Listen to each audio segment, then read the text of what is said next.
Muy buenas tardes. En esta oportunidad voy a presentar un resumen del libro Psicoanálisis de los cuentos de hadas de Bruno Bettelheim. Podemos partir diciendo que Bettelheim hace un análisis y reflexión bastante interesante de cómo, como adultos, podemos enriquecer la cultura escrita dentro del hogar, pero también aprovechar la lectura de estos cuentos de hadas para apoyar en el desarrollo emocional del niño, de acuerdo a sus niveles de comprensión de significados. Para Bettelheim, los cuentos de una manera simbólica acompañan el desarrollo de la personalidad del lector. ¿Cómo? Colocándolo ante conflictos existenciales básicos y ofreciendo modelos positivos a través de las acciones y desenlaces de las historias. El autor examinó los cuentos recopilados por Perrault, quien a su vez rescató versiones orales anónimas, obviamente, aproximadamente por el siglo XIV. Estas obras estaban destinadas a un público de adultos, cortesanos.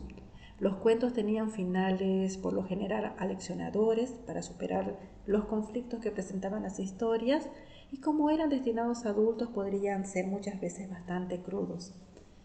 Por su parte, los hermanos Grimm también hicieron una recopilación de estas historias populares, pero las adaptaron a un público infantil. Por tal razón, ellos exaltaban los elementos de la naturaleza, aspectos mágicos y modelos positivos a seguir. Ahora voy a recordar junto a ustedes los elementos de los cuentos de hadas, que son iguales a los elementos de toda narración. En primer lugar, tienen un lugar en un espacio, pero impreciso y en un tiempo indeterminado. No dan un lugar ni una fecha exacta donde acontecen los hechos. Por lo general inician con hace mucho tiempo en una lejana aldea o érase una vez en un reino muy lejano. La acción se desenvuelve siempre en un escenario mágico, que es parte de la vida cotidiana de los personajes. Puede ser un bosque encantado, una casa embrujada. Los personajes más comunes son príncipes, princesas, ogros, brujos, hechiceras, magos, duendes, etc.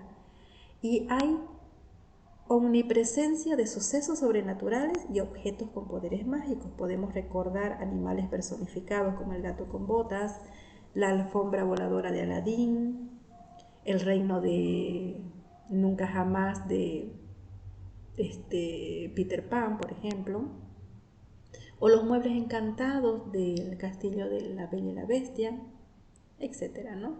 Se nos pueden venir a la mente muchas historias de cuentos de hadas. Ahora voy a presentar puntualmente 5 características que el autor resalta de estas historias. En primer lugar, nos dice que en los cuentos de hadas la lucha aparece como parte inherente de la naturaleza humana. En cada historia plasma una realidad en la que tienen cabida tanto las cosas buenas como las malas en la vida de los diferentes personajes. Cada historia enfrenta al joven lector a conflictos existenciales básicos. Puede ser la muerte o abandono de los padres, rivalidad fraternal, luchas de poder, celos, engaños, familias disfuncionales o ensambladas, o el despertar a la sexualidad. Aquí podemos tener algunos ejemplos como la rivalidad entre las hermanastras y Blancanieves, los problemas de luchas de poder, celos, envidia por parte de la madrastra de Blancanieves, despertar a la sexualidad, en este caso de la Bella Durmiente, que a través de un lenguaje simbólico el autor nos dice que estos cuentos presentan, ¿no? De la adolescencia a la adultez, o bien el caso de Caperucita Roja, el despertar a la pubertad, ¿no? Muy bien. La segunda característica que identifica el autor es que los cuentos de hadas, a través de la identificación que hace el joven lector con los personajes, le permite a este manejar conflictos existenciales propios de su edad, desarrollo psicológico o experiencia personal en el momento que esté atravesando, ¿no? Lo que le ayuda a desplazar sentimientos ambivalentes que puede sentir con relación a su madre, padre o hermanos o hacia personajes de la historia con los cuales él pueda ir conectándose, ¿no? La madrastra puede muchas veces significar los conflictos propios que tiene con su madre en casa, ¿no? La rivalidad de las hermanastras y las penas que sufre Cenicienta, él puede identificarlas o relacionarlas con su relación personal que tiene en casa con hermanos, con primos o con algún familiar con el que se encuentre en conflicto, ¿no? Otra característica que menciona es que los cuentos de hadas, a través de el lenguaje simbólico, si bien narran situaciones conflictivas para los personajes, tristes en muchos casos, durante el desarrollo de las secciones presentan igual buenos desenlaces, siempre un final positivo para el héroe o la heroína.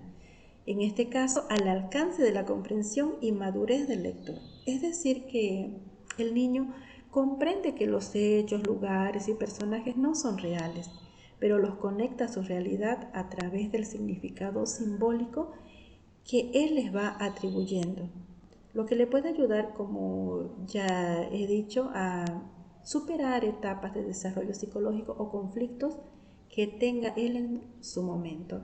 Tenemos aquí 3 buenos ejemplos, por decir Pinocho, y cómo el niño, en este caso la marioneta, va superando una serie de dificultades antes de encontrar la madurez y convertirse en niño, ¿no? Lo mismo, un pequeño puede identificarse con todas las travesuras y desaciertos que realizó Pinocho hasta llegar a convertirse en el niño que su papá deseaba, ¿no? También los conflictos que hay entre Bella y Bestia, puede el niño identificarse y atribuirle cierto significado a su propia vida, ¿no? Con malas relaciones que tenga con hermanos, con primos, con alguna persona en casa, y cómo a través del apoyo de ciertas, en este caso personajes como los muebles encantados, van ayudando a limar esas fricciones que hay entre Bella y Bestia, ¿no? Y superando y entablando una buena amistad y una buena relación. O también cómo poder asumir en el caso de Cenicienta la muerte primero de la madre, luego del padre, el quedarse sola en un ambiente hostil para ella y cómo va madurando, superando estas dificultades y llegando a tener una buena vida a pesar de todas las dificultades de su infancia, ¿no? Otra característica importante que menciona es que estos cuentos conciben a sus personajes como seres humanos, capaces de actuar de forma mala o negativa, capaces de cometer errores, ¿no? El autor sostiene que se le debe dar al niño la posibilidad de entender que a veces las personas actúan de forma no deseada. Esto le ayudará a no confiar en extremo en la bondad del ser humano, pero también evitará idealizar la bondad en todos. Aprenderá que uno puede equivocarse, pero también puede enmendar sus errores. Cada historia presenta al personaje principal, sea el héroe o la heroína, en permanente contacto con otros personajes que lo apoyan a madurar, que lo apoyan y lo acompañan en ese proceso de maduración personal. Tenemos el caso de las hadas madrinas o el característico Pepe Grillo que actúa como la conciencia de Pinocho, o los muebles encantados que también son una especie de conciencia o de maestros para la bestia que le ayudan a ir superando las dificultades de relación que tiene con Bella, ¿no? Lo van educando, lo van formando. Otra característica importante es que los personajes aparecen bien definidos a partir de estereotipos de bondad y maldad. No son ambivalentes. El malo no se convierte en bueno y el bueno no se convierte en malo, ¿no? Y incluso, digamos, el mal puede resultar atractivo, como el encanto o seducción que el lobo ocasiona en Caperucita cuando se conocen en el bosque, ¿no?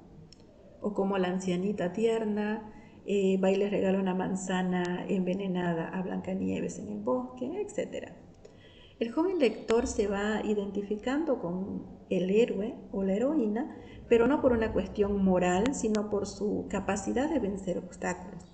En eso se va identificando el niño. Toma modelos positivos de ellos, como la autoconfianza, el valor de las propias capacidades para resolver los conflictos, y muchas veces va tomando ejemplos, ¿no?, de la sencillez y el trabajo que Cenicienta demuestra, el servicio que demuestra, el valor de Blancanieves al enfrentarse al bosque, al salvar su vida de manos del cazador, etc., ¿no? O como Rapunzel también se vale de sus propias habilidades personales para liberarse, ¿no?, y cumplir sus sueños. Y tantos otros ejemplos que nos traen los cuentos de hadas. Pero lo característico es eso, ¿no? El bien vence y los personajes maduran, y el mal siempre pierde, ¿no? Y los personajes no cambian, son malvados del principio al final, ¿no? Y las acciones que ellos realizan no se ven beneficiadas. Por eso el niño se va identificando con los valores de los personajes heroicos.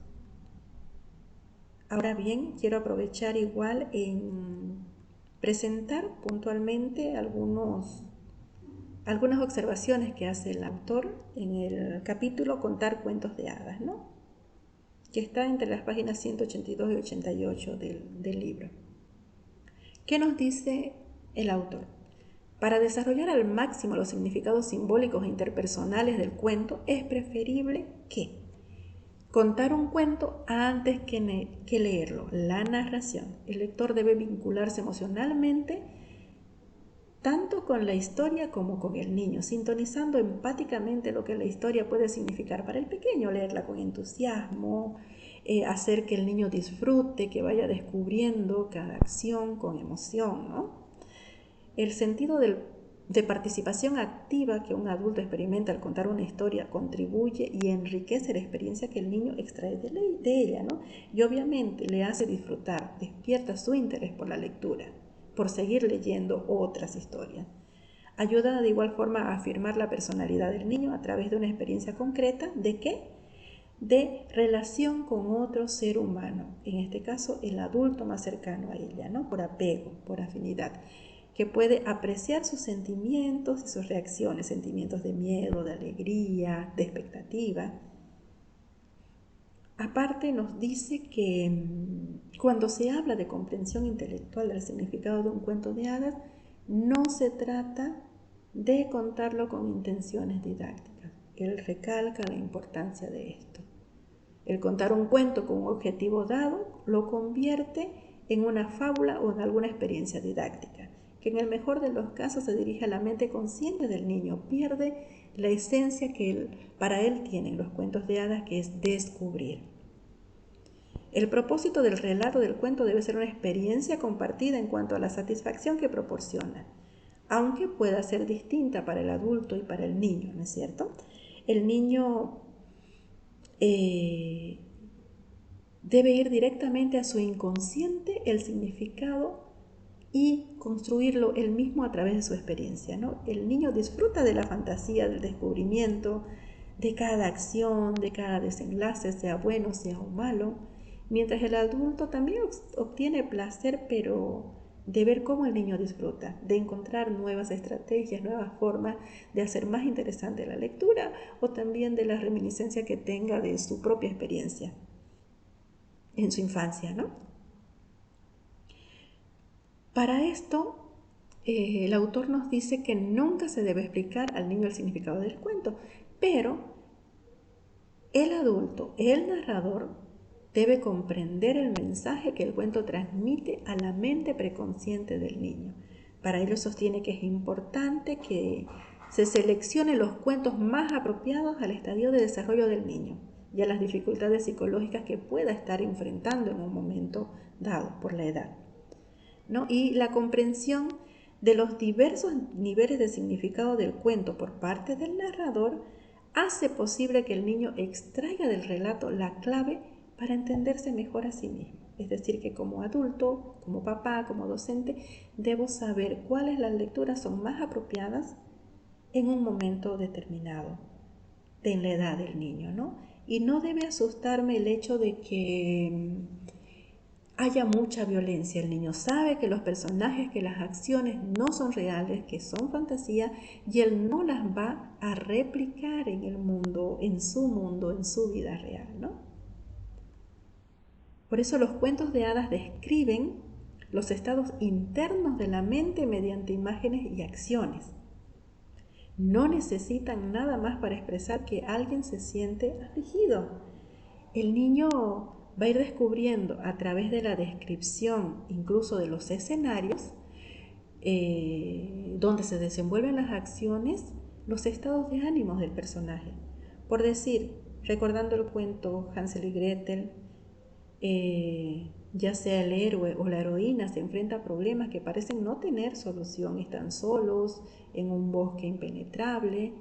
No se describe el miedo del niño, sino el ambiente como simbolismo del problema. El relato presenta al personaje perdido en un bosque impenetrable, sin saber qué hacer, desesperado por no encontrar el camino de vuelta a casa. El relato ofrece sugerencias sutiles sobre cómo utilizar de manera constructiva estas experiencias internas, transmitiendo al niño una comprensión intuitiva e inconsciente de su propia naturaleza y de lo que puede ser su futuro si llega a conocerse a sí mismo, sus potencialidades y a atreverse a accionar.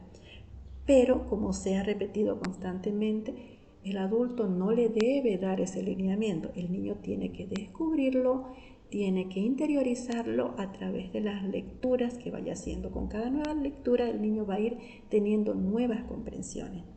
Y precisamente así quiero cerrar esta primera parte del video enfatizando la importancia del autodescubrimiento. Pero este autodescubrimiento será positivo, será enriquecedor para el niño en la medida también que como adulto vayamos desarrollando en él ciertas competencias cognitivas que le ayuden a comprender, a extraer, como digo, ese significado a través del uso consciente de algunas herramientas que le servirán en un futuro para llegar a tener una excelente comprensión lectora y producción de textos.